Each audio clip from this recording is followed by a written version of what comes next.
Nous allons prendre nos Bibles dans le livre de Jean, au chapitre 10, le verset 10. Jean au chapitre 10, le verset 10. Le voleur ne vient que pour dérober, égorger et détruire. Moi, je suis venu afin que les brebis aient la vie et qu'elles soient dans l'abondance. Romains 5, verset 17.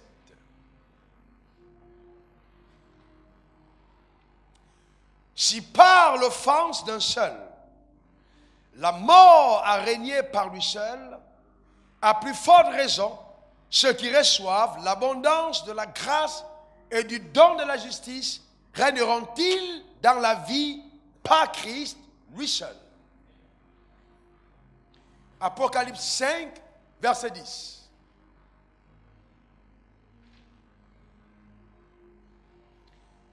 Tu as fait d'eux un royaume et des sacrificateurs pour notre Dieu, et ils régneront sur la terre. Père, merci pour ta fabuleuse, glorieuse, incomparable présence.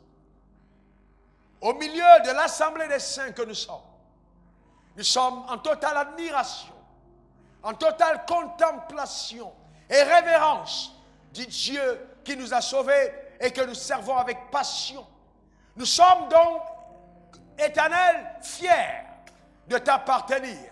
Et nous voulons, pour la vie, ô Dieu Tout-Puissant, être les prisonniers de ta volonté et de tes desseins sur la terre des hommes.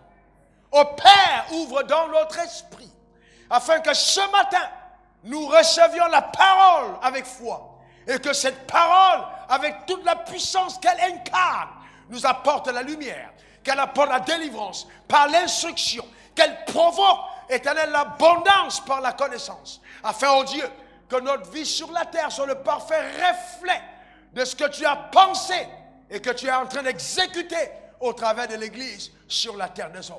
Oui, nous déclarons dans le nom suprême de Jésus, quelles que soient les tribulations, les batailles, les épreuves, nous sommes plus que vainqueurs, car nous savons en qui nous avons cru. Ta parole est vérité. Oh Dieu, nous croyons en elle. Merci de l'accompagner encore aujourd'hui de signes, de prodiges et de miracles. Au nom suprême de Jésus, nous avons prié. Et que l'Assemblée dise Amen 3 fois. Amen, Amen, Amen. Assieds-toi dans sa glorieuse présence. Alléluia. Nous sommes en train de voir un enseignement important. Et dans le dimanche passé, nous avons introduit sur le thème manifester la vie de Dieu. Et dans la quintessence, l'essentiel, le résumé du message de la semaine passée, axé sur la vie que nous recevons à la nouvelle naissance. Et nous avons vu que cette vie, c'est le Zoé, c'est la vie de Dieu, le genre de vie de Dieu. Et que donc à la nouvelle naissance, Dieu, dans le croyant, ôtait le cœur de pierre, il remettait un cœur de chair. Et que dans ce cœur de chair, l'Esprit de Dieu venait résider dans le croyant, y apportant la vie de Dieu. Et donc, l'essentiel pour le croyant n'est donc pas de se contenter d'être devenu une nouvelle création, mais c'est de parvenir à être l'expression visible de la nouvelle création qu'il est devenu. Je parle en temps par là, le croyant. C'est qu'il est devenu. Eh bien, la problématique aujourd'hui, c'est de ne pas de savoir est-ce que je peux perdre mon salut? Non. Non, n'entrons pas dans ces débats. Comment est-ce que Jésus viendra nous chercher? Ce n'est pas ça le plus important aujourd'hui. Mais, nous allons traiter la question essentielle. Comment est-ce que mon salut peut être et doit être évident aux yeux de ceux qui me côtoient? En d'autres termes, comment serais-je donc le témoin visible du Dieu invisible au milieu d'une génération crédule, pécheresse et perdue? Voilà la question. Vous voyez, dans notre génération, nous devons apporter la preuve. À ceux qui doutent encore, ou alors à ceux qui se rebellent par des concepts ô combien erronés de l'existence de Dieu, que Dieu existe. Ça ne doit plus se limiter à de simples paroles, non, mais par la démonstration réelle de cette puissance au travers de la vie de croyant. Bien-aimé, la puissance de Dieu devrait être visible au travers de ta vie. Dans tous les domaines où tu es impliqué, la puissance de Dieu devrait être visible. Et j'annonce qu'elle arrive dans toute sa force et se manifeste au travers de toi. Que quelqu'un donne un bon amen. N'oublions pas l'essentiel. La vie de Dieu nous est donnée pour vivre pour Dieu. Il ne faut pas l'oublier. La vie de Dieu nous est donnée pour vivre pour Dieu. Dieu ne peut pas te donner sa vie pour que tu mènes une vie qui honore le diable. Donc sa vie t'est donnée pour vivre pour lui. Donc une fois que nous recevons la vie de Dieu, nous devons être dépendants de Dieu. C'est dans ce sens que l'apôtre Paul parle de prisonnier de Christ. D'accord? Cette vie nous donne de vivre pour Dieu.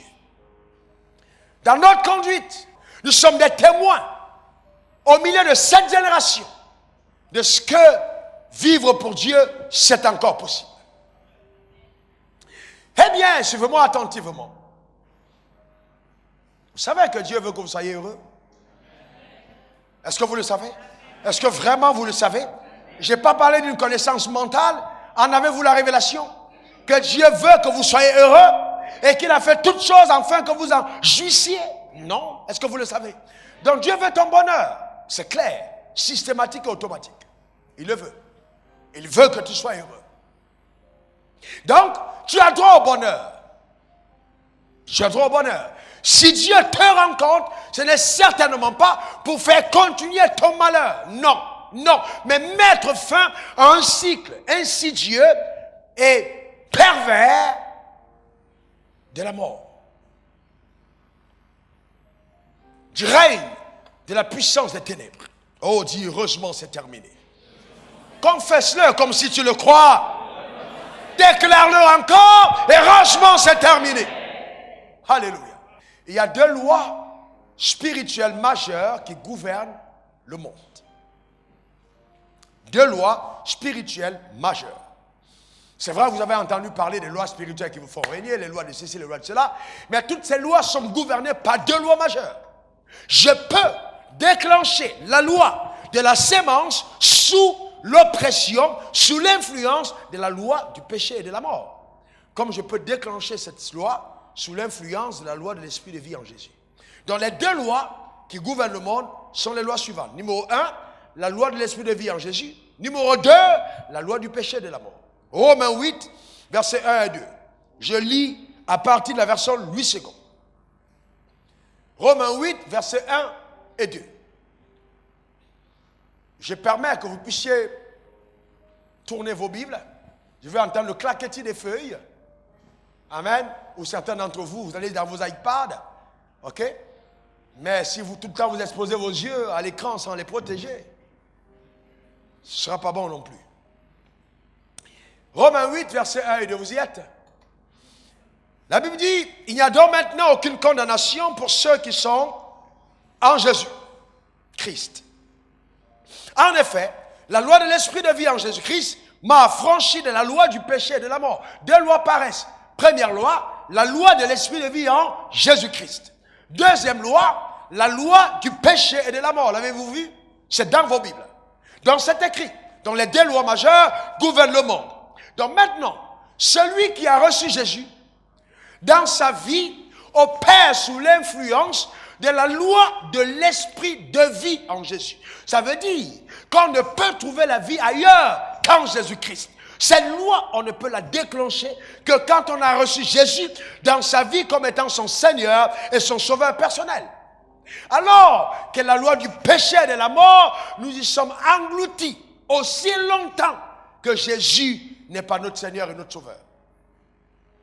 Lève ta main si tu as bien compris. Très bien. Et c'est dans ce sens que Jésus disait que le voleur ne vient que pour dérober, égorger et détruire. Mais moi, je suis venu afin que les brebis aient la vie et qu'elles soient dans l'abondance. Qu'est-ce qu'il voulait dire par là? Ma venue dans une vie met fin au règne du péché et de la mort. Ma présence ébranle la fin de ce cycle et déclenche un nouveau cycle. La loi de l'esprit de vie. La loi de l'esprit de vie. Et chaque fois que ce cycle est déclenché, tout ce qui est rattaché à la vie devient ton partage. C'est-à-dire l'élévation, la santé, la prospérité, la paix, le bonheur, la joie. Toutes ces choses sont ton partage. Car cette loi majeure te prédispose à jouir de tout ce que la vie de Dieu renferme. Quelqu'un me dit son bon amen. Est-ce que ça va pour chacun d'entre vous? Très très bien. Donc c'est important de le comprendre. Et c'est pour ça que Jésus a dit, dans Jean 8, verset 36, d'accord, si donc le Fils vous a franchi, vous êtes véritablement libre. Donc il n'y a pas de liberté en dehors de Jésus. Donc en d'autres termes, si je n'ai pas Jésus, je suis esclave. Est-ce que quelqu'un comprend de quoi je parle? J'entends quelqu'un me dire, mais de quoi suis-je esclave? J'ai beaucoup d'argent, je suis riche, je suis élevé, j'ai de grands postes. Non, bien aimé, l'esclavage dont on parle est un esclavage spirituel. La richesse n'est pas l'équivalent de la vie. Non, on peut avoir la richesse sans avoir la vie. Il y a des gens riches, immensément riches, qui n'ont pas la vie. La vie commence quand on a rencontré Jésus. Un enfant de Dieu, un croyant, ne devra jamais envier un païen. Jamais. Il y a un gouffre qui vous sépare. Celui qui a reçu Jésus est dans la vie. Celui qui n'a pas Christ est dans la mort. Il n'y a pas de comparaison possible. Ton amen m'embête. Donc je suis souvent embêté quand je vois des croyants perdre le sens de cette révélation et commencer à regarder des gens qui sont à la perdition comme s'ils avaient fait des exploits. Non, non, non. La chose la plus importante, c'est d'abord la vie. À quoi sert-il à un homme de gagner le monde s'il arrivait à perdre son âme? Donc la chose la plus importante, c'est la vie. Cependant, vous voyez ce texte, si nous nous arrêtons là, pendant longtemps quand j'étudiais la Bible, je me suis rendu compte qu'il y a quelque chose qui me manquait. Il y a quelque chose qui n'allait pas. Parce que la Bible dit, ok, il n'y a donc aucune condamnation pour ceux qui sont en Jésus-Christ. Il n'y a aucune condamnation pour ceux qui sont en Jésus. Je disais, bon, ok. Vous avez beaucoup de messages, des gens qui parlent de la grâce, des gens qui parlent de ci et de ça, etc. Beaucoup d'amalgame dans l'évangile. Beaucoup d'amalgame. Parce qu'en fait, les gens n'aiment plus Dieu. Les gens viennent à Dieu pour ce qu'ils veulent avoir. Pas parce qu'ils veulent servir Dieu. Pas parce qu'ils veulent être des instruments de Dieu. Et donc, vous savez, votre cœur peut vous tromper, peut vous séduire. Vous pouvez lire la Bible et comprendre ce que votre cœur veut comprendre. Mais c'est très important d'avoir un cœur qui aime Dieu. Donc, parce que si vous aimez véritablement Dieu, alors vous comprendrez les Écritures. Est-ce que vous comprenez de quoi je parle? Donc, je savais que quelque chose manquait. Et c'est alors que j'ai pris sur moi la résolution ferme de passer à une étude minutieuse. Vous ne pouvez pas comprendre les Écritures en vous arrêtant sur une seule version de la Bible. Donc, j'ai pris sur moi la résolution de fouiller d'autres versions. J'en ai retenu 5 autres en plus de 8 secondes pour vous amener un peu à voir ce que la Bible dit dans ce texte. Regardez ce que Louis II révisé dit. C'est-à-dire, Louis II, on a révisé. D'accord? Romains 8, verset 1. Il n'y a donc maintenant aucune condamnation pour ceux qui sont en Jésus-Christ et qui marchent selon l'Esprit. Qu'est-ce que vous observez? Selon l'Esprit est ajouté. Et qui marchent selon l'Esprit. Bon, Louis II dit, il n'y a plus de condamnation pour ceux qui sont en Jésus-Christ. Louis II révisé dit, et qui marchent selon l'Esprit. Donc, qui ne se contente pas de dire, je suis en Jésus-Christ, mais qui le démontre par la marche par l'Esprit. Est-ce que quelqu'un comprend de quoi je parle? Donc, c'est très important. Regardons maintenant King James. Par conséquent, il n'y a à présent aucune condamnation pour ceux qui sont en Jésus-Christ et qui marchent pas selon la chair, mais par l'Esprit. Et qui ne marchent pas selon la chair, mais par l'Esprit. Ça veut dire que si je suis en Jésus-Christ et que je marche par la chair, eh bien, il y a condamnation. Ou bien, conjonction de coordination. Et qui marche non selon la chair, mais par l'Esprit. Allons-y dans King James, New King James Version, NKJV. Il n'y a donc maintenant aucune condamnation pour ceux qui sont en Christ Jésus, qui ne marche pas selon la chair, mais selon l'esprit. Version Amplified Bible. Par conséquent, il n'y a à présent aucune condamnation ne s'attribuant à ceux qui sont en Jésus-Christ, qui vivent et marchent non selon la dictée de la chair, mais selon la dictée de l'esprit. Vous voyez, c'est vraiment clair. C'est-à-dire qui ne sont pas sous la dictée, sous la pulsion, sous l'influence de la chair, mais qui obéissent aux impulsions, aux directives de l'esprit. Allons-y maintenant dans la version Martin.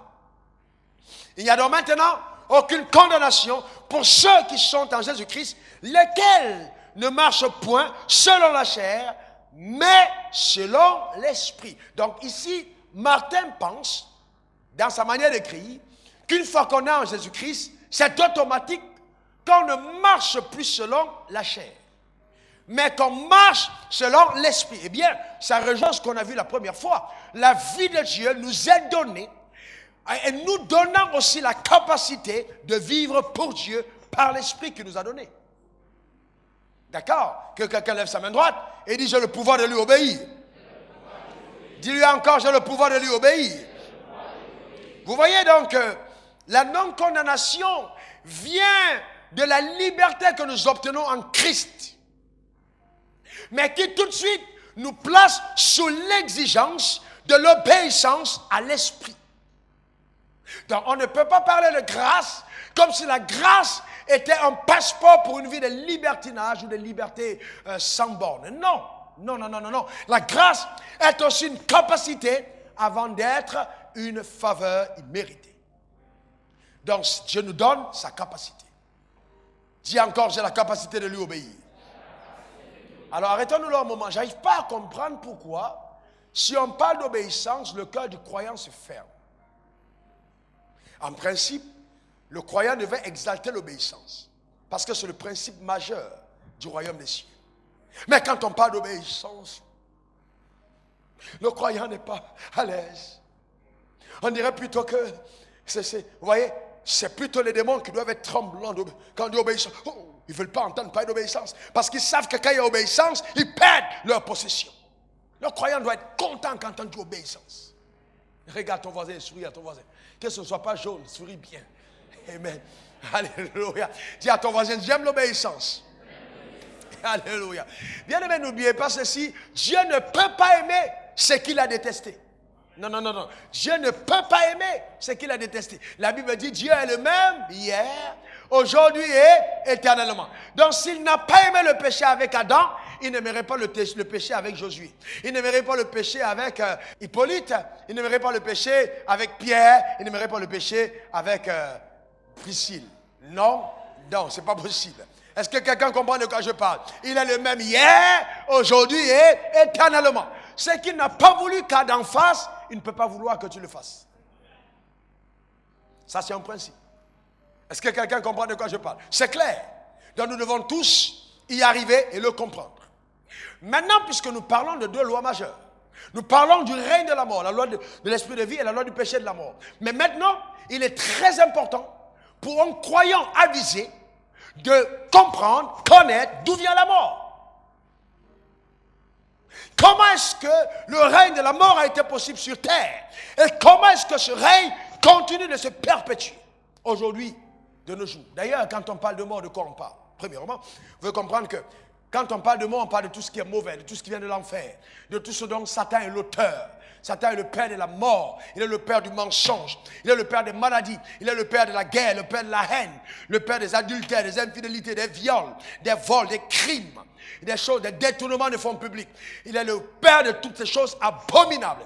Amen. Et que toi tu n'aimes pas. Lève ta main si tu es concerné. Amen. Alléluia. Est-ce que quelqu'un comprend de quoi je parle? C'est très important. Donc, la mort symbolise le règne de Satan. Quand on parle de mort, c'est le règne de Satan. Chaque fois que vous accompagnez quelqu'un au cimetière, c'est l'expression d'une œuvre des ténèbres qui est encore arrivée. Parce que la mort, c'est le diable. C'est pour ça qu'à la fin, il n'y aura plus de mort. Que Dieu nous donnera un corps nouveau. Ce sera, là, le dernier ennemi sera vaincu. Il n'y aura plus de mort. La mort, c'est terrible. La séparation. Ça vient de Satan, la mort. Mais il a dit, je bâtirai mon église et les portes du séjour des morts ne triompheront point contre elle. Et heureusement que si tu meurs aujourd'hui, tu n'es pas mort. Ah, quelqu'un n'a pas compris de quoi je parle. Si tu meurs aujourd'hui, tu n'es pas mort. Tu es juste en train de dormir et de te reposer pour attendre l'avènement glorieux de notre Seigneur Jésus. Où les morts en crise ressusciteront en premier et nous monterons avec lui dans la gloire. Il n'y aura plus de pleurs, il n'y aura plus de douleurs, il n'y aura plus de guerre, plus de tremblements de terre, etc. Nous serons avec lui pour la félicité éternelle. Oh, ce jour glorieux et majestueux arrivera certainement. Je ne sais pas si tu seras là, je ne sais pas si cela te concerne, mais moi je sais que je serai là. Alléluia, que quelqu'un dise Amen. Amen. Amen. Bien aimé, il faut souvent se le rappeler, n'est-ce pas? L'éternité. Il faut souvent se le rappeler. C'est une grande séduction de vivre dans le temps sans penser à l'éternité. Je dis bien, une énorme séduction. De vivre dans le temps sans penser à l'éternité. Il faut penser à l'éternité. C'est extraordinaire d'y penser. D'accord? Donc la mort a été introduite dans le monde par le péché. Et vous voyez, ça dit qu'il y a un acte de désobéissance. Si l'homme n'avait pas péché, le péché, la mort ne serait pas entrée dans le monde. La mort existait avant la création de l'homme. La mort était en Lucifer, cet ange déchu, devenu Satan et le diable, mais la mort ne régnait pas sur la terre. C'est le péché qui a ouvert la porte au règne de la mort parmi les hommes.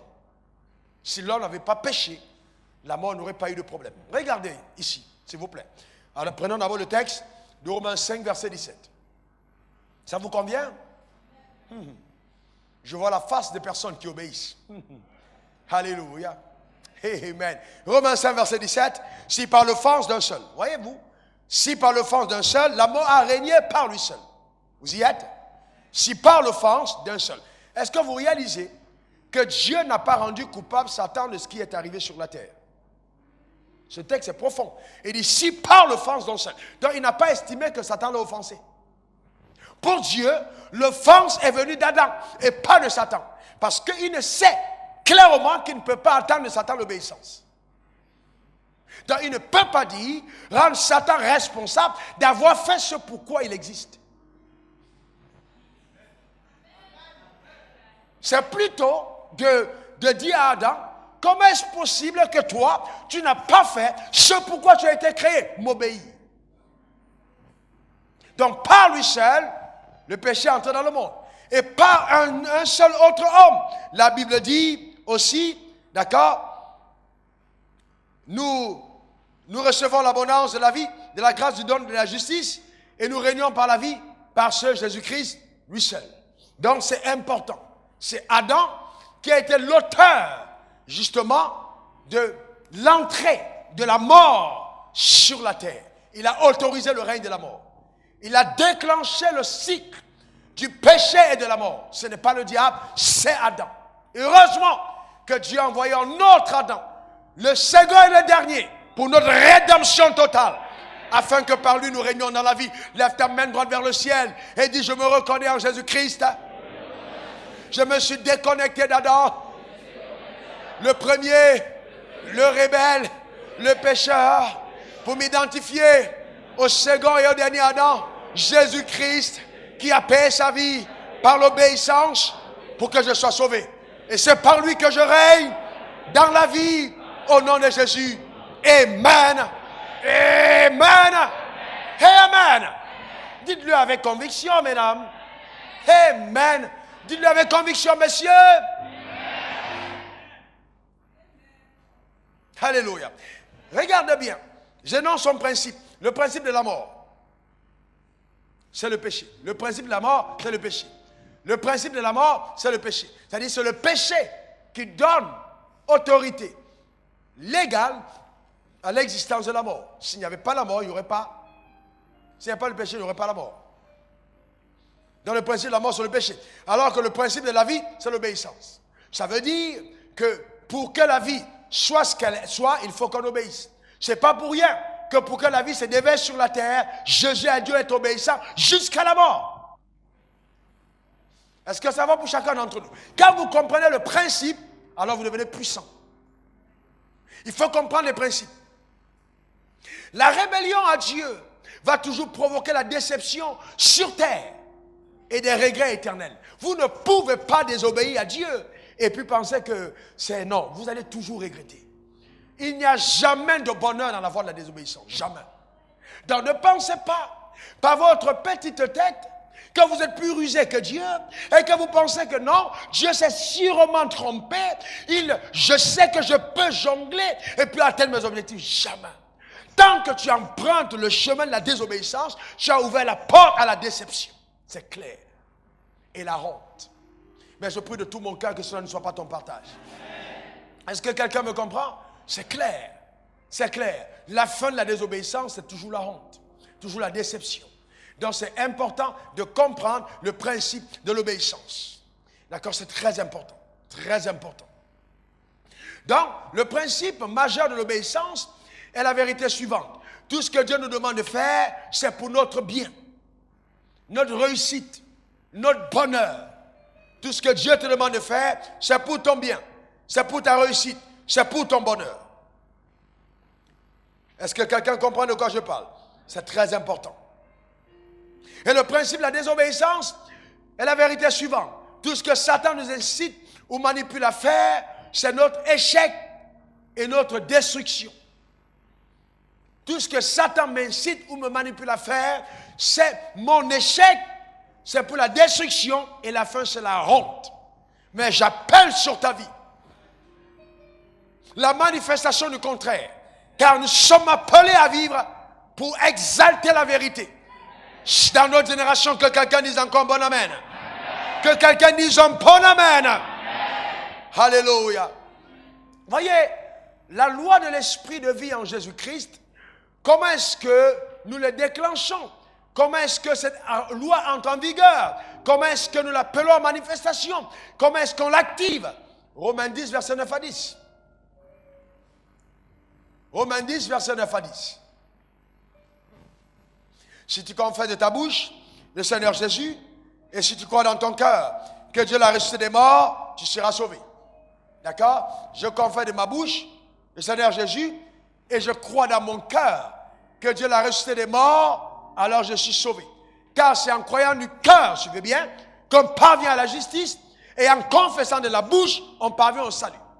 Deux étapes indispensables. Premièrement, croire du cœur. Beaucoup de personnes se méprennent et pensent que ce qui nous justifie, ce sont nos paroles. Non, non, non, non, non. Nos paroles ne nous justifient que quand notre cœur a cru avant qu'on ne parle. Si je n'ai pas cru, quand je parle, mes paroles sont stériles et ne sont pas comptées au ciel comme des paroles qu'on peut prendre en considération. Il dit, c'est en croyant du cœur, qu'on parvient à la justice. Notre père Abraham, d'accord, a été justifié, d'accord, par sa foi. C'est-à-dire, Dieu a vu dans son cœur que ce qu'il disait de sa bouche était vrai. Est-ce que Dieu peut dire la même chose de toi? Est-ce que ton cœur s'aligne à tes paroles? Il y a des gens qui parlent le langage de la séduction, leur cœur est très loin. Oh Dieu, je sais que tu es bon, tu es fidèle, tu ne me laisseras jamais tomber. Mais Dieu ne s'arrête pas à tes paroles. Il va te mettre face à une situation pour que tes actes prouvent que tes paroles étaient sincères. Merci pour cet amen isolé. Car le principe de la foi, c'est croire du cœur. Dis à ton voisin, je crois de mon cœur. Oh, dis-le, je crois du cœur. Dis-le encore, je crois du cœur. Et c'est ça le principe de la foi. Le cœur croit. Ce n'est donc pas basé sur les choses que je vois, mais sur les choses que je crois. C'est-à-dire, je ne tiens pas compte de ce que je vois. Nous ne marchons pas par la vue, nous marchons par la foi. Donc, je ne regarde pas simplement, mais je sais que Dieu existe. Alléluia. Même si je n'ai pas vu, je crois. Et mes actions le démontrent, je crois qu'il est fidèle. Quels sont ceux qui croient la fidélité? Amen. Donc c'est très important. Et vous savez qu'il y a beaucoup de personnes qui font émotionnellement la prière de repentance. Oh Seigneur, oui, Jésus, je te reçois dans ma vie. Alléluia. Tu es mon Seigneur, tu es mon Sauveur. Amen, amen, amen. Et puis ils rentrent à leur place. Rien ne s'est passé. C'est les mêmes personnes qui ont été à l'église, qui ont levé les mains, qui ont prié. Mais quand ils priaient, ils ne croyaient pas. Parce que quand ils priaient, le diable demandait, ok, est-ce que tu es vraiment en train de dire que tu vas laisser, tu ne vas plus accepter que Zachée paye ton loyer? D'accord? Est-ce que quelqu'un comprend de quoi je parle? Et pendant que la personne était en train de prier, il disait, Seigneur, je viens simplement pour pouvoir dire que je suis membre de l'église, mais laisse mon Zachée dans mon cœur. Est-ce que ton cœur n'était pas engagé? Est-ce que quelqu'un comprend de quoi je parle? Donc, vous voyez, c'est pour ça que, bien aimé, la prière de repentance ne peut avoir d'impact que quand le regret dans notre cœur se fait ressentir des voies que nous avions empruntées. En disant, Père, je regrette. J'en ai marre de cette vie. Plus jamais moi. Assez, c'est assez. Je m'en détourne. Aujourd'hui, on voit les gens qui se repentent, qui font la paix de repentance en riant. Nous, on s'est repentis en pleurant. Oh. Est-ce que vous comprenez? Ce n'est pas le moment de rire, c'est le moment de regretter. Oh, t'en as des perdus. Satan, tu m'as eu, mais heureusement, c'est le nouveau départ. Oh Dieu, oh ma misère, sauve-moi. Oh, pardonne-moi, Seigneur, quand j'avais volé la viande de ma mère de ma mère. Oh, pardonne-moi, Seigneur. J'avais demandé la corruption, j'ai refusé de signer le papier, j'ai demandé des dessous de table, oh Dieu. Oh, papa, s'il te plaît. Voilà, c'est la vraie repentance. C'est pas la repentance où tu es là, tu ris, tu souris. Et même tu es là. Pour toi, c'est juste ton truc de l'église. Et tu sors de là, tu es la même personne. Mais il y a d'autres personnes, quand elles viennent, vous le sentez. Même quand tu enseignes, quand tu prêches, tu sens que la personne est consacrée. Tu sais que la personne veut Dieu. Elle a soif de Dieu. J'en ai marre. Oh Père, aide-moi. C'est là, justement, que quelque chose se passe. Est-ce que quelqu'un comprend de quoi je parle? C'est le cœur qui parle. C'est ton cœur. On rencontre Dieu avec notre cœur. C'est ton cœur que Dieu veut. Est-ce que quelqu'un est avec moi? Il y a des gens qui pensent que non, si j'ai donné trop d'offrandes à Dieu, oh Dieu me fera du bien, il me recevra une place au ciel. Non, tu as donné trop d'offrandes à Dieu.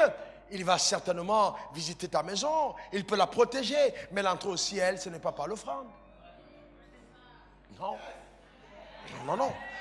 L'offrande ne t'amènera pas au ciel, c'est pas possible. Et vous voyez, on refuse de prêcher cet évangile aujourd'hui. Oh non, si tu prêches la vérité, les gens vont fuir. Jésus a perdu 5000 personnes en un jour. Si vous ne mangez ma chair et ne buvez mon sang, vous ne pouvez aller au ciel. Oh Dieu, ok. Envoie-nous le pain. Nous, on veut le pain. Il n'y a pas de pain aujourd'hui. Vous mangez ma chair. Ok, bye bye. Reste avec ton ministère. Il dit, allez-y. Vrai ou faux? Et il se tourne vers ses disciples. Il n'avait pas peur pour dire, oh, les gars, si vous savez que je suis vrai, non? Et non. Il dit, les gars, vous voulez partir aussi? La porte est ouverte. Bien, mais le royaume de Dieu, ce n'est pas la flatterie. Est-ce que quelqu'un comprend de quoi je parle? Ce n'est pas la flatterie. On a des bonnes formules. Les gens ont peur même maintenant de dire Jésus, il met Dieu. Ils ont peur de parler de la vérité. Non, il ne faut pas heurter les gens à gauche, heurter les gens à droite. Non, on ne doit pas toucher ce gars. On va mettre tel mal à l'aise. Non, il dit, je ne suis pas venu l'amener la paix, mais la paix. Est-ce que quelqu'un comprend de quoi je parle? Faut que la vérité te secoue dans les entrailles et t'amène à prendre une décision pour Dieu. Est-ce que quelqu'un me comprend? Nous devons arriver à cette dimension où la vérité circoncise nos cœurs. On a trop de légèreté dans cette génération. Trop de personnes superflues. Vous les voyez le dimanche et le lundi, c'est la métamorphose. Ce n'est pas les mêmes personnes. Ce n'est pas les mêmes personnes. Est-ce que vous comprenez? Et ça, c'est grave. C'est grave parce que les gens l'entretiennent à l'église par les messages. Il n'y a plus des messages qui attirent les gens dans le cœur de Dieu. Et je suis choqué, outré, scandalisé et même craintif d'une sainte crainte du jugement redoutable et dernier qui attendront et surprendront plus d'un. Bien-aimés, je vous parle ce matin comme un prophète pour vous dire attention. Attention. Attention. Attention. Nous devons donner notre cœur à Dieu. Notre cœur. Bien-aimés, je vais vous dire une chose. Oui, c'est vrai que les gens veulent la richesse. C'est vrai que les gens veulent des postes. C'est vrai que les gens veulent l'élévation. Mais bien aimé, quelles sont ces choses devant la grandeur de Dieu? Je vais vous dire une chose. Je vais vous dire, moi j'ai été dans les deux camps. Et je vais vous dire, dans les deux camps, mon cœur n'a pas vacillé. J'ai aimé Dieu sans rien. Je l'aime avec tout. Et je vais vous dire une chose, rien ne peut me séparer de cet amour. Je l'aime. Mais bien aimé, est-ce que vous comprenez? C'est important. Et vous savez, souvent nous disons nous l'aimons. Nous l'aimons, nous l'aimons. Mais l'épreuve va révéler si nous l'aimons vraiment. On veut réussir, mais quand Dieu nous prescrit la réussite, on ne veut pas. Il dit à Josué que ce livre de la loi ne se loigne point de ta bouche. C'est ce qu'il a dit, n'est-ce pas? Josué 1, verset 8. Et les gens s'arrêtent là, que ce livre de la loi ne se loigne point de ta bouche. Confesse le livre, confesse, tu vas réussir. C'est faux. Ce n'est pas tout ce que le verset a dit. Et il dit, médite-le jour et nuit, afin de mettre en pratique tout ce qui est écrit. C'est-à-dire que quand tu parles, assure-toi que tu fais ce que tu dis. Sinon, ça devient trop facile. Les formules répétées à l'église, je suis la tête dans la queue. Et puis les gens confessent et ils ne voient rien. Et souvent ils accusent, non, le pasteur n'est pas trop loin, je change d'église. Bien aimé, même si on fait de Jésus-Christ ton pasteur, ce n'est pas sûr que ta destinée change tant que ton cœur n'est pas retracé. Je me suis rendu compte que dans l'église de Dieu au ciel, il y a quand même eu Lucifer qui a décidé de prendre une autre voie. Donc même si on prend Dieu pour en faire un pasteur, il y aura toujours un tiers de personnes qui auront tendance à aller à la rébellion.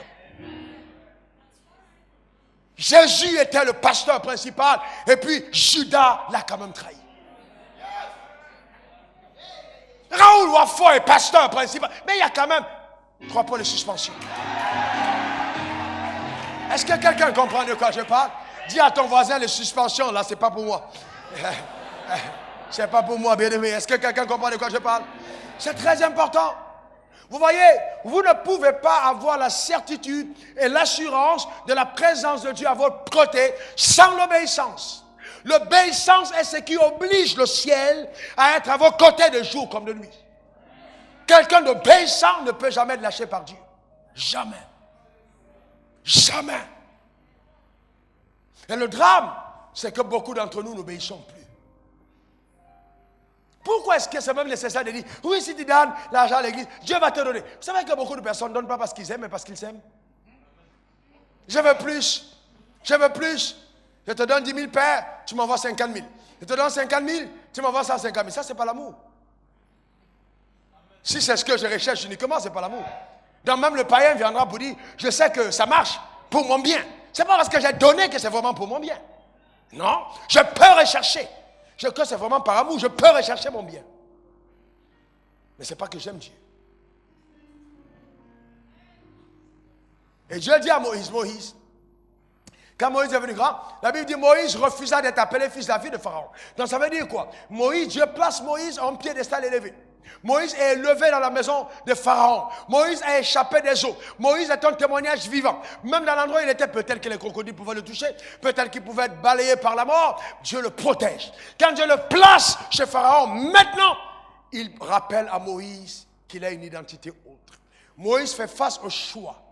Dois-je rester pour jouir des privilèges du palais ou dois-je partir pour obéir à mon Dieu? Et là, qu'est-ce que tu aurais fait? Certains d'entre nous, Dieu nous demande simplement de changer de travail pour sa gloire. On dit, Dieu, tu me demandes trop. Tu me demandes trop. Je t'appelle juste, même à changer de ville, pour son œuvre. Oh Dieu, non. Non, ne m'envoie pas à Boaké. Je veux aller en Afrique du Sud, à Paris, aux États-Unis. Et j'ai vu beaucoup de gars qui sont allés aux États-Unis pensant qu'ils se rapprochaient du ciel. Je vais vous dire, le point le plus proche du ciel sur la terre, c'est l'endroit de l'obéissance. Est-ce que quelqu'un comprend de quoi je parle? Ce n'est pas un point géographique situé en Asie ou en Afrique. C'est le point de l'obéissance. Quand tu te trouves au centre de la volonté parfaite de Dieu, tu es plus proche du ciel. Ce n'est pas géographique. Et malheureusement, amen, vous voyez des jeunes gens aujourd'hui, oh, je m'en vais aux États-Unis. Pour moi aussi est sorti, oh, pour moi aussi est sorti. Dieu m'a fait grâce. Dieu m'a fait grâce. je m'en vais en France. On dit non, hey, ne parle pas trop. Hein. Ne dis pas ça aux gens de ton village, on va te tuer. Tu vas en France. Vous voyez jusqu'où on est allé dans la pauvreté. Tu vas en France, les gens se réunissent. Oh mon fils, oh t'as réussi. Alléluia. Oh Dieu, que Dieu t'a pendu en la France. Ne nous oublie pas que tu seras là-bas. Hein. Oh, pense à nous. Oh, oh les euros. Oh, les... Et puis les gens, et puis inconsciemment, les gens pensent que c'est le bonheur. Non. Si Dieu ne t'y a pas envoyé, je te garantis que la misère t'accompagnera. Pourquoi? Parce que la bénédiction se trouve à l'endroit où Dieu te positionne. Est-ce que quelqu'un comprend de quoi je parle? C'est ça le problème. Mais combien de croyants vivent encore avec dans leur cœur le principe de la foi, qui est celui d'obéir? Comment donc je sais que j'ai cru? Comment on sait que quelqu'un a cru? C'est par ses actions. Ce sont nos actions qui démontrent notre foi. C'est infernal ce que nous vivons aujourd'hui. Nos actions. C'est pour ça qu'il dit à Josué que je te donne le livre de la loi pour que tu agisses fidèlement selon tout ce qui est écrit, que tu agisses fidèlement. Tu ne peux pas désobéir et puis essuyer tes lèvres et être heureux. Non, il y a un problème. Sérieusement. Sérieusement. Il y a un sérieux problème. Le cœur du croyant n'aime pas la désobéissance. Ce n'est plus de sa nature. D'accord? Et c'est ça. Et quel que soit le poste, quelle que soit la responsabilité, dans le royaume des cieux, si tu confesses sans pratiquer, c'est-à-dire sans croire, tes paroles ne sont pas déclencheurs de puissance, ni de vie. Et c'est pour ça que les gens parlent et le diable n'écoute pas. J'ai été à des délivrances où j'avais les gens qui ont dit, oh, esprit des eaux sort, esprit des eaux sort. L'esprit des eaux a commencé, battez les vies. Je sors. Battez les vies, ça va. Le démon parle, a dit, on est ensemble. Comment tu vas venir me chasser ici aujourd'hui? On collabore. Est-ce que vous comprenez de quoi je parle? On est ensemble. Comment tu vas venir me chasser alors que ma soeur est en toi? Comment tu me chasses aujourd'hui? Non, Barthélemy, toi aussi tu ne vas pas faire ça. Barthélemy. Et vous savez, le diable est moqueur. Il est sérieusement moqueur. Ne tentez pas de vous approcher de cette zone de combat spirituel si vous savez que vous avez posé un pied dans le royaume et un autre de l'autre côté. Non. C'est ça le problème. On n'a plus de puissance. Les gens parlent, les paroles n'ont pas d'impact. J'ai écouté certaines personnes, j'ai mis la main sur la tête, j'ai crié, j'ai coupé, j'ai dit waouh, waouh. J'étais choqué, j'ai dit mais qu'est-ce qui se passe? Mais vous voyez, aujourd'hui les gens ne discernent même pas. Vous entendez les témoignages, vous êtes choqués. Vous dites mais où est-ce qu'on vit? Et les gens sont là, ils étaient à l'église. Alléluia, amen, amen, alléluia, gloire à Dieu, gloire à Dieu. J'avais un besoin de loyer. Et puis voilà, j'étais dans mon bureau.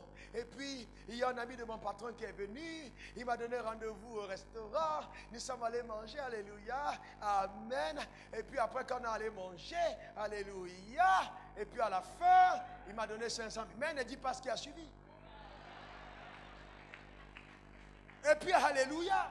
Et puis on dit amen. Et le pasteur dit gloire à Dieu. Et parce que le plus important, c'est ce qu'il récupère derrière. Oh, ma soeur, Dieu t'a visité avec 500 000. Il faut donner la part du Seigneur. Acclamons pour le Seigneur. Amen.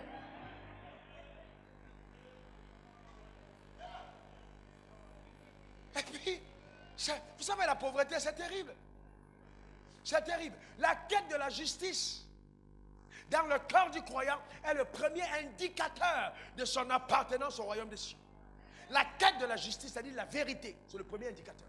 Vous ne pouvez pas aimer le mal et puis dire je suis de Dieu. C'est pas possible. Pas possible. Et vous savez, bien aimés, les épreuves de la vie vont être sur le chemin de ta destinée les révélateurs certains de ta foi. Une sœur dans un pays que je connais très bien a eu Son enfant a eu une bourse. Et son enfant devait aller à l'étranger. On a donné la bourse. La première année. La deuxième année, quand elle est allée demander la bourse, le monsieur lui a dit, écoute, tu donnes et puis je te donne. Je donne quoi? Tu te donnes. On couche ensemble et puis je te donne la bourse. Mais c'est beaucoup de montant. C'est pas beaucoup d'argent. L'enfant fait des études trop chères aux États-Unis. La soeur a regardé son corps, elle a regardé son Dieu, elle a dit jamais. Elle a regardé le monsieur en face en disant, je suis chrétienne, je ne fais pas ça. Il dit, ok, il n'y a aucun problème, tu ne fais pas ça, tu n'as pas la bourse. Combien de personnes dans le royaume des cieux peuvent dire en ce moment précis, je tiens ferme, même si ma fille n'a plus de scolarité, pour Dieu. Elle a tenu ferme. Et elle m'a dit, pasteur, je me suis engagé, même s'il fallait aller voir la friperie, ce que j'ai commencé à faire pour honorer cela. J'ai tenu sur la parole. Ça, c'est la preuve. Voilà les témoignages exaltants. Mais vous savez que Dieu vous laisse souvent le temps, justement d'être dans le genre de preuve, pour voir si vous l'aimez ou pas. S'il n'y a pas de preuve, vous ne pouvez pas dire que vous aimez Dieu. Amen. C'est important. Un autre jour, une autre sœur est dans son hôtel, et puis on appelle dans la chambre d'hôtel, on dit le président de X pays veut te voir dans sa suite. Il t'attend le soir pour manger avec toi. Elle dit, mangez avec moi, vous avez dû vous tromper. Moi, je n'irai pas dans cette suite. Et les gens sont venus avec insistance. Elle dit, je suis une enfant de Dieu, je n'irai pas dans cette suite. Elle était hors de son pays, son mari était à distance, son pasteur n'était pas là. Elle ne voyait pas les anges qui étaient présents. Donc elle avait toutes les opportunités en or pour commencer à penser comme certains de nos sœurs antégrifes. Vous dites, oh, la faveur de Dieu est avec moi. Et vous savez, là, le croyant commence à dire, oh, Dieu m'a donné. C'est Dieu. Si ce n'était pas Dieu, c'est lui qui a permis qu'on m'appelle. Non. Tout ce qui t'arrive, ce n'est pas Dieu qui permet. Je suis désolé. Non, non, non, non, non. Le diable est ton tentateur. Donc ne dis pas si Dieu a permis. Si Dieu a permis. S'il ne voulait pas que ça arrive, alors il n'aurait pas permis. Quelle stupidité. Soyez éclairés. Quand le tentateur est venu devant Jésus, il a monté tout le royaume, c'est que c'est Dieu a permis qu'on lui donne ça. Dieu, justement, permet que ça arrive pour que tu lui démontres ton amour. La vraie adoration, ce n'est pas se mettre à l'église, prosterner, lever les mains, se coucher par terre. Ça, c'est zéro. Ça n'a d'impact que quand dans la vie, tes actions suivent. Si ça ne suit pas, il n'y a pas d'adoration. Il n'y a pas d'adoration. Comment tu peux être prosterné et puis zigouiller ton frère? Ouais. Te tirer contre ton frère, te lever contre ta soeur. C'est incroyable. La vraie adoration, c'est d'abord notre cœur qui cède à la vérité de Dieu. C'est ça l'adoration. Oh, les gens sont là-haut. Aujourd'hui, je n'ai pas senti la louange, c'était parti. Non. Vous savez, moi, je vais vous dire une chose. Je ne sens pas la louange. Je loue. Je ne sens pas sa présence. Je suis dans sa présence. Donc, que les gens n'ont qu'à taper les tam-tams n'importe comment. Je suis dans sa présence. Ce n'est pas la louange du groupe de louange qui me fait louer. Je le loue parce que j'existe en lui. Est-ce que quelqu'un comprend de quoi je parle? Arrêtez la religion. Marchez avec Dieu. Transportez sa présence. Soyez les témoins de sa gloire. Oh, lève ta main droite, dis je le suis. Dis-le encore, je le suis. Alléluia. Amen. Jusqu'où, bien-aimé, tu es capable d'aller? Vous savez, bien-aimé, le nouveau-né qui naît dans une famille, la première chose qu'il recherche, c'est quoi? C'est le lait. Quand ton bébé pleure, on dit la faim, il veut manger. Et la mère arrive avec les seins et elle donne la tétée ou le biberon. Pourquoi? Parce que 1 Pierre 2, verset 2 dit, désirez comme le nouveau-né le lait spirituel pur. Vous voyez, quand on est né dans le royaume des cieux, la première chose qu'on doit rechercher, c'est sa parole. D'accord? Regardez aujourd'hui, il y a des gens qui sont nés de nouveau aujourd'hui, et la première chose, ils recherchent la voiture, l'élévation, le mariage. Imaginez que vous avez un bébé, et puis il est au 2e mois, il est en train de téter, et puis il dit, maman, je vais me marier.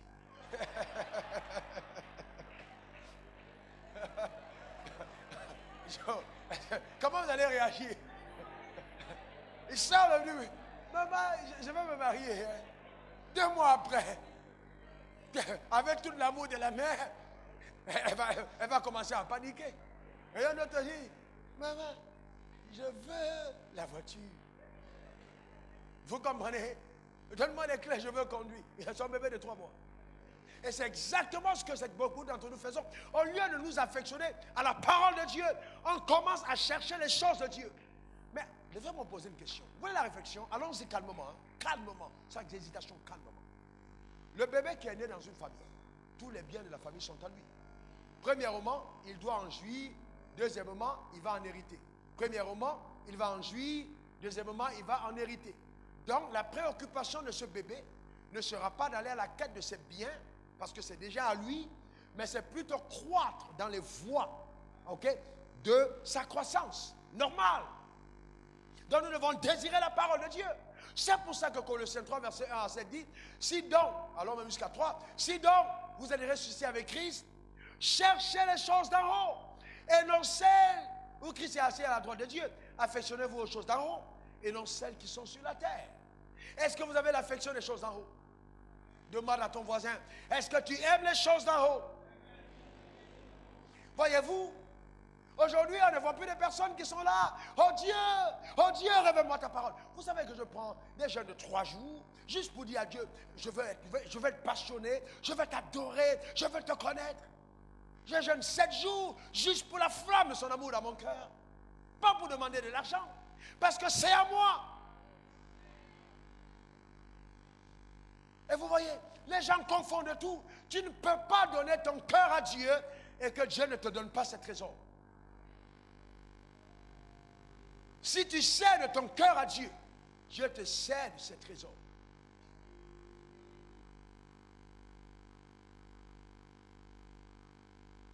Voyez, donc chercher les choses d'en haut, c'est avoir la quête de la manifestation de la vie de Dieu. Aller de façon que la vie de Dieu soit manifeste par le caractère, cette vie élevée, cette vie distinguée, qui fait de toi quelqu'un de différent parmi tes semblables. C'est ça, justement, la vie de Dieu. C'est pas autre chose. Ne soyez pas charnels, nous sommes du royaume des cieux. La Bible dit, nous sommes dans le monde, mais nous ne sommes pas du monde. On ne fonctionne pas comme les gens du monde, n'est-ce pas? C'est vrai, non? On n'est pas des gens du monde, on est des enfants de Dieu. Lève ta main droite, dis heureusement que Dieu m'a mis à part. Je n'appartiens plus à cette génération perverse et pécheresse. Alléluia. Amen. Donc vous ne pouvez pas être là, vous êtes nouveau-né, et la première chose que vous cherchez, c'est le mariage. Une soeur arrive à l'église, dès qu'on en fait passe, boum, boum, boum. Elle n'est pas stable, boum, boum. C'est quelle histoire ça? Sois calme, sois sereine. Amen. La Bible n'a pas dit, la femme qui trouve un homme a trouvé le bonheur. La femme n'est pas supposée chercher. Elle est relaxe. Et c'est l'homme qui trouve une femme qui a trouvé le bonheur. Laisse-toi trouver. Laisse-toi trouver. Pourquoi est-ce que tu es là tout le temps dans l'exhibitionnisme? L'exhibitionnisme. Quand tu passes, il faut qu'on voit tout. Ou presque. Sinon, tu as l'impression que tu n'as pas de valeur. Non. Non, tu as une valeur falsifiée. Parce que si tout le monde voyait l'or, l'or ne serait plus l'or. Est-ce que quelqu'un a compris de quoi je parle? Si tout le monde voyait l'or, l'or ne serait plus l'or. Tu es tellement précieuse que tu dois être enfui et caché. Et seuls les gens patients, consistants, persistants, forts, déterminés, iront jusqu'au fond. Est-ce que quelqu'un comprend de quoi je parle? Laisse le gars cogner, creuser, chercher, transpirer. Reste calme. Reste calme.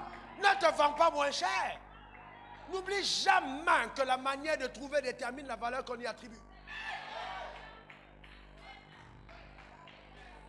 Est-ce que quelqu'un comprend de quoi je parle? Garde ta valeur. C'est quelle histoire ça? On vit où? Est-ce que quelqu'un est avec moi? Et les gens se posent la question, mais oui, mais pasteur, je ne comprends pas. Je ne comprends pas. Où est le témoignage de ça? Je ne comprends pas. Ça fait le 7e homme. Chaque fois qu'on couche ensemble, il me laisse. Qu'est-ce que tu as fait d'abord pour coucher, pour qu'il te laisse? Et ça, c'est le témoignage. Pasteur, prie pour moi. Et c'est une soeur en Christ. Mais une soeur en vraie crise. Chaque fois, il me laisse. C'est incroyable. Bien aimé, écoutez-moi très bien. J'ai entendu un gars me dire un jour, et ça je n'ai pas aimé du tout, que je ne peux pas épouser une soeur si je ne l'ai pas goûté.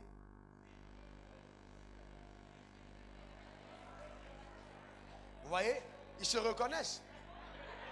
Non, je n'ai pas dit ici, j'ai dit, est-ce que quelqu'un comprend de quoi je parle? Est-ce que vous comprenez de quoi je parle? Et Dieu sait ce qu'il a dit. Non, ça c'était l'époque, c'était l'époque. Les maris là, c'est l'époque. Aujourd'hui là, non, non, non. C'est plus comme ça que ça marche, je goûte d'abord.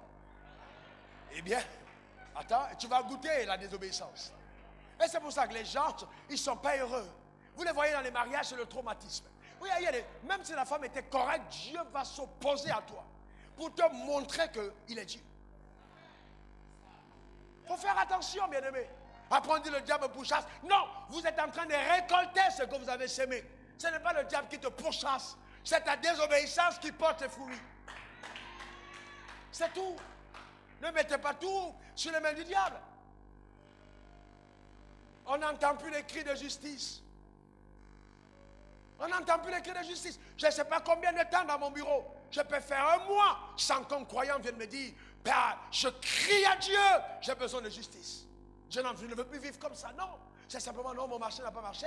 Non, la porte est bloquée. Non, ça n'a pas fait ci. Non, mais et ton cœur. Et il y a un frère qui m'a appelé, m'a dit, pasteur, écoute, j'arrive pas à comprendre. Je suis harcelé. Il y a un esprit qui je sens que je suis attaqué par les esprits des autres. Mon âme a aimé ce frère.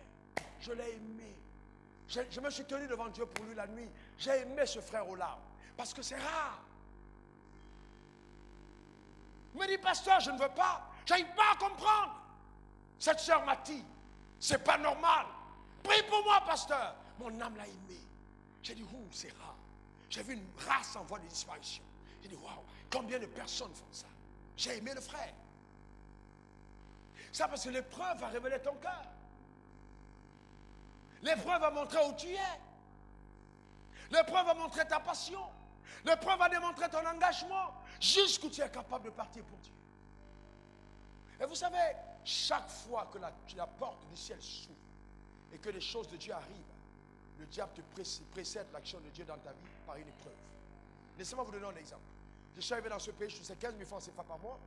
J'enseignais à Living Mission, Water Ministries, qui est en fait un ministère de Living Water Mission, où moi j'ai été pendant longtemps administrateur et enseignant. Donc je suis venu ici et c'était très difficile. On a commencé l'église, ça fait 9 ans aujourd'hui.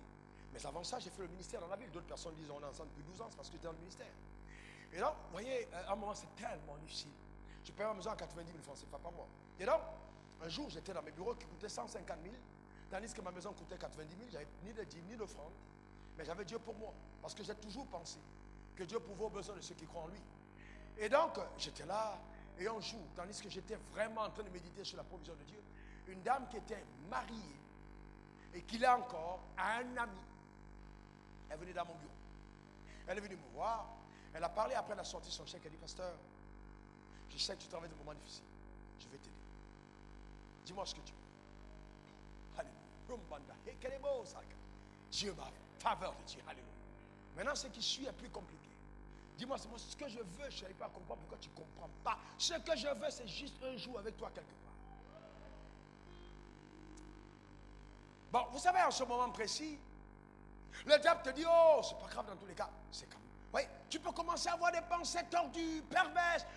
Mais si ce jour-là, je n'avais pas regardé la dame avec les yeux de Dieu, pour voir deux cornes qui étaient sortis à la paix des oreilles, et que j'ai regardé la dame, ce n'était plus la femme de mon ami, c'était le diable qui est entré dans mon bureau. J'ai pris mon visage des temps difficiles. Je l'ai regardé. La terre a failli s'ouvrir sur elle. Elle s'est rendue compte que là, c'était plus le jeu. Vous savez, quand le diable arrive, il n'y a plus d'émotion. Non, non, il n'y a plus de question d'affinité, on est amis. Non, pas du tout. Vous ne pouvez pas, vous voyez, maudit êtes-vous que de faire des choses pareilles. En plus, la femme de votre ami, vous êtes vendu. J'ai dit non. Et j'ai parlé à la femme avec une telle compassion qu'elle a commencé à pleurer dans mon bureau. Mais je savais que c'était le diable. Mais après ça, ma vie financière n'était plus la même. En fait, Dieu me faisait le test. Soit je dépends des poches, soit je dépends des poches des hommes, soit je dépends de ses poches. Il fallait passer le test.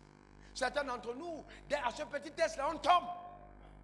Et on dit, Dieu, je veux ta gloire. Fais-moi voir ta gloire. Quelle gloire? Quelle gloire tu vas voir dans cette condition-là? C'est pas possible. On ne voit pas la gloire de Dieu de cette manière. Bien aimé, il n'y a pas de gloire sans obéissance. Jésus a connu la gloire par la douleur de l'obéissance. Écoutez cette phrase que le Seigneur m'a donnée pendant que j'étais en train de prier.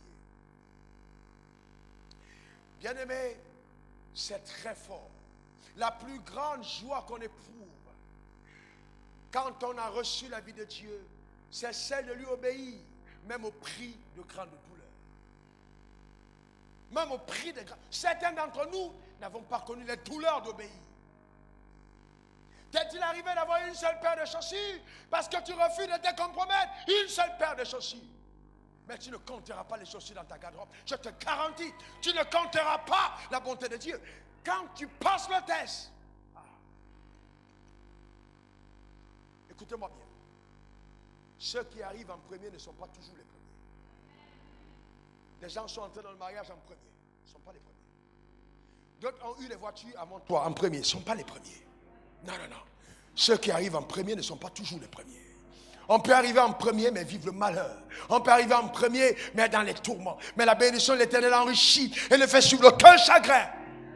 Vous devez apprendre la joie de la douleur de l'obéissance. Quand tu dois manger un pain rassis avec un morceau de sucre ou 2 morceaux de sucre parce que tu obéis. Les gens comme nous, on a vécu ça. Demandez à ma femme. La nourriture n'est pas un problème pour moi parce que j'ai vécu sans nourriture. Je regarde la nourriture et je ris. Je suis à table. Tout est parfumé, mais je jeûne. J'ai aucun problème. Je dis, je ne mange pas pendant 3 jours. Ce n'est pas un problème pour moi. Parce que j'ai compris que l'homme ne vivra pas seulement de pain. Bien aimé, ça vous forge. Quand le manque, la situation difficile deviennent des opportunités pour vous, pour être aiguisés. Comme une lame tranchante par Dieu, un scalpel que Dieu va prendre de sa main pour opérer les problèmes des nations. Il doit les guiser et tailler. Si vous ne laissez pas ça, c'est un problème. Je n'ai jamais de ma vie, et je mourrai sans le faire. Je prends Dieu à témoin. Je ne suis jamais allé chez quelqu'un pour lui demander 5 francs. Jamais je ne suis allé emprunter 5 francs à quelqu'un. Jamais je n'ai dû un seul montant à quelqu'un et que je n'ai pas payé. En termes de loyer, même à la CIE, même, jamais de la vie. C'est un honneur pour moi que d'obéir. Vous ne pouvez pas vous pavaner dans la rue, envahi du manteau de la désobéissance, de la tromperie, de la tricherie, et lever vos mains pour dire que Dieu est avec vous. C'est pas bon. C'est pas bon du tout. Pas du tout. On ne peut pas prendre l'Esprit de Dieu et vivre comme des mondains. Quand Dieu te demande d'obéir, c'est pour ton bien. Écoutez-moi très bien. Écoutez-moi bien. Dieu a béni Adam avant qu'Adam ne sache prier. Dieu a béni Adam avant qu'Adam ne sache penser. Dieu a béni Adam avant même qu'Adam n'existait. Donc quand Dieu t'appelle à lui, il a déjà conçu la bénédiction avant qu'il t'appelle. Donc la bénédiction te précède dans le royaume. Donc ce n'est pas le jour où tu viens qu'il essaie de te bénir. Tu es déjà béni avant. Donc pourquoi est-ce que tu t'embarrasses des choses tout autour? Il faut juste lui obéir. Est-ce que quelqu'un comprend de quoi je parle? C'est très important. On ne peut pas, c'est en obéissant à Dieu que l'homme va découvrir les cimes de la joie. Et l'épanouissement. Une autre dimension de la vie. Une vie supérieure et élevée. Une vie de très loin comparable à la vie de la chair et animale. C'est cette vie-là. Vous savez, il y a des gens, quand ils arrivent quelque part, ils posent le pas, ils marchent, ils passent devant vous. Vous ne savez pas ce qui se passe, mais il y a comme un vent qui vous envahit. Il y a comme une présence. Vous sentez qu'il y a quelque chose qui se passe. Ce n'est pas juste, ce n'est pas une affaire de qu'il y a l'onction, non. C'est la vie qu'il dégage. Vous devenez une autorité dans le monde spirituel. Parce que vous marchez et vous vivez avec Dieu. N'ayez pas de regrets. Elles se sont mariées avant. Elles ont déjà eu des enfants. N'ayez pas de regrets. Ils travaillent. Elles travaillent. N'ayez pas de regrets. On ne transpire pas tous du même endroit. D'autres c'est là et d'autres c'est ailleurs. Sois serein. Le Dieu qui t'a appelé est fidèle. Le Dieu qui t'a appelé saura te récompenser. Je dis, écoute-moi bien, tu ne quitteras pas la terre sans avoir goûté aux délices de sa présence. Pourquoi emprunter une autre voie alors qu'il est capable de le faire? C'est ce que Abraham, notre père, fit quand il est allé vers Agar, sa servante. Et Dieu lui a montré qu'on n'a pas besoin des efforts personnels pour pouvoir atteindre l'objectif fixé par Dieu. Mais on a juste besoin d'obéir. Abraham a attendu 20 ans. Pendant les 20 ans, on disait, oh Abraham, quand Dieu ne t'a pas menti, si tu es resté dans nos fétiches, est-ce que tu n'aurais pas vu la gloire de Dieu? Vous pensez que les gens ne se moquaient pas d'Abraham? Si. Dieu a même changé son nom. Père d'une multitude. Il est devenu fou. Il est devenu fou. Et Sarah est là. Dieu m'a oublié. Dieu m'a oublié. Mais Dieu dit, c'est ce que je fais. 23 ans, rien. Abraham, est-ce que tu ne peux pas un peu aider Dieu? Il n'est pas écrit, aide-toi et le ciel t'aidera. Non, ce n'est pas écrit dans la Bible. Ce n'est pas écrit dans la Bible. C'est ce que les hommes ont dit, mais ce n'est pas écrit dans la Bible. Non, non, non. Non, non. Celui qui se confie en Dieu ne sera jamais confus. Si elle t'a, attends-la, c'est ce qui est écrit. Donc tu attends. L'épreuve de ta foi produit la patience. 24 ans plus tard, oh, quand Dieu rend visite à Abraham et que Sarah tombe enceinte, elle est tellement bénie qu'elle doit se cacher. Allez, en ce moment, la bénédiction t'embarrasse. Tu ne sais pas comment expliquer aux gens qu'à cet âge-là encore, Dieu a rendu visite à ton ventre. Tu es obligé de te cacher. Tellement la gloire est sans pareil et inexplicable. En fait, même se cachant, est-ce que c'est sûr que c'est Abraham? Je la vois trop proche du serviteur d'Aaron. C'est le gars de 35 ans là qui a fait ce boulot. Est-ce que quelqu'un comprend de quoi je parle? Parce qu'Abraham est fatigué dans sa chair. Et il n'y a pas de Viagra. Donc personne ne pense qu'Abraham est encore capable de quelque chose. C'est quand toutes les portes semblent fermées, quand tout semble être impossible, que l'Éternel décide de montrer sa présence à tes côtés. Et je vois le ciel s'ouvrir sur ta vie de façon indiscutable au nom de Jésus. Que quelqu'un dise un bon amen. Quelqu'un dise encore un bon amen. Alléluia. Bien-aimés, je voudrais terminer avec ceci. La Bible est claire. La création, Romains 8, verset 19, attend avec un ardent désir la révélation des fils de Dieu. Lève ta main droite vers le ciel et dis, la création m'attend. Oh, dis-le comme si tu le crois. Laissez-moi vous dire ceci, je l'ai enseigné partout sur la terre et je continue de le dire. Parlez à la création, présentez-vous. La création vous attend. Est-ce que vous savez que même quand un homme vient se mettre au bord d'un arbre pour s'amouracher avec une femme qui n'est pas sa femme, même l'arbre est fâché? C'est écrit dans la Bible, non? Même l'arbre. Un jour, tu vas être là comme ça, la feuille, la bande est là, bim! Tu cherches quoi ici? Est-ce que quelqu'un comprend de quoi je parle? Alléluia. La création attend la révélation des fils de Dieu. Est-ce que quelqu'un est avec moi? Amen. Colossiens 1, verset 27. OK? Christ en vous, l'espérance de la gloire. Lève ta main droite, dis la gloire de Dieu est mon espérance. Oh, dis-le avec foi, la gloire de Dieu est mon espérance. Une dernière fois. Alléluia. Amen. Eh bien, attendez, écoutez-moi très bien. J'ai un problème avec les gens qui pensent que la gloire, ça veut dire simplement la présence. Dieu est descendu, la présence était merveilleuse. Non. Le premier contexte de la gloire, la vraie définition. Vous devez toujours savoir, la première fois qu'un mot est mentionné dans la Bible, il exprime mieux, en cette première mention, ce que ce mot signifie. Et la première fois qu'on voit le mot gloire, c'est dans Genèse 31, verset 1. Jacob a entendu les paroles des fils de Laban, qui disaient, Jacob a pris tout ce qui est à notre Père, c'est avec le bien de notre Père qui s'est acquis toute cette gloire. Donc, ça veut dire que quand on parle de gloire, on ne parle pas simplement de quelque chose de surnaturel qui est descendu des cieux, la fumée entrée dans l'église, où la gloire de Dieu était là. Non, ça va au-delà.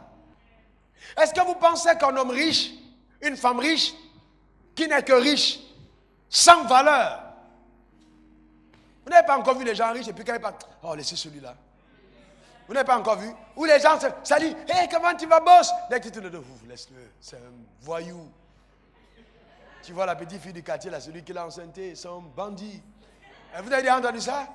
Parce que les gens ne te respectent pas. Ce qui suscite l'admiration, c'est les valeurs, ta manière d'être intègre et droit. Les gens respectent l'intégrité. Même s'ils la combattent, ils respectent. Vous ne pouvez pas être droit sans être respecté. C'est impossible. Même les gens corrompus reconnaissent la droiture et la respectent. Donc, vous voyez, ce sont des valeurs. Ça veut dire honneur, ça veut dire glorieux, abondance, richesse, splendeur, réputation, révérence. C'est ce que ça veut dire. Quand on parle de gloire, on parle de ces choses-là. Donc, quand je te montre le sentier d'obéissance, ce n'est pas pour faire de toi le chrétien de l'assemblée de dimanche. Non, c'est pour que tu puisses régner dans la vie. Et que les richesses te reconnaissent comme un propriétaire légitime. Et que dans toutes tes voies, la gloire de Dieu soit ton partage. Si Dieu savait qu'en te confiant son argent, tu n'aurais pas de problème, il ferait de toi un milliardaire le lendemain. Il n'a pas envie de te perdre. C'est pour ça qu'il prend le temps de façonner ton cœur avant de te bénir. Dieu n'a aucun problème avec l'argent. C'est la religion qui a un problème avec l'argent. Dieu n'a aucun problème avec la richesse. C'est la religion qui a un problème avec la richesse. C'est ce que nous en faisons qui est un problème. Sinon, la richesse, c'est une très bonne chose. Et je déclare sur ta vie, en vertu des pouvoirs que le ciel m'a conférés, que la faveur de Dieu t'accompagnera sur le chemin. Et Dieu donnera à tout ce que tu touches de prospérer. La promotion, les portes ouvertes par sa puissance glorieuse. Au nom suprême de Jésus. Et que quelqu'un dise Amen 3 fois. Que Dieu te bénisse richement. Amen. Que Dieu garde ta vie. Amen. Alléluia.